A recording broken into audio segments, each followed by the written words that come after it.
Pean vabandama. Tuleb välja, et raamatuaasta kestab veel. No, kus ma pidin teadma? Öeldi ju, raamatuaasta 2025. Meil on 2026, aga ei, raamaturaavast tuli idee peale, et emakeelepäevast emakeelepäevani. Nunnu, ühesõnaga.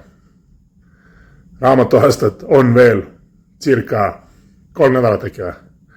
13 märts millalgi see asi seal läbi saab. Nii ma panin mingi lambi kuupäeva sellepärast, et noh, ma olen avistanud aia päkapikke ja tean nendest asjadest midagi. Tšeki seda riiulit. Ja kuhu ma kõige sellega tahan jõuda, on see, et ma tunnen ennast nagu peategelane China Mieville'i raamatus Linn ja linn. Tema pidi oskama asju unustada ja mitte näha.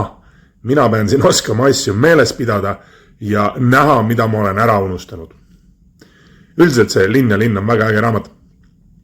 Kahju, et seda eesti keeles enam saada ei ole, läbi müüdud teine.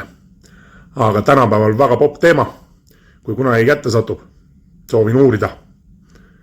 Või soovin, mina juba uurisin, soovitan. Näed, ei oska enam lauseid ka moodustada. Võta või Kafka ettekanne akadeemiale ette. Aga Linn ja linn on selline tore krimka, kus on omavahel põimitud avatarid, ufod, salajased organisatsioonid ja linnad, mis tehniliselt on üks ja sama koht. Aga ühe linna elanikel on seadusega keelatud teise linna elanikke näha. See on umbes nagu Tallinnas kodutu olla. Kõik astuvad sulle peale, tähele keegi pane. Nii see elu käib, nagu Politsei kroonikas või Võsa reporteris.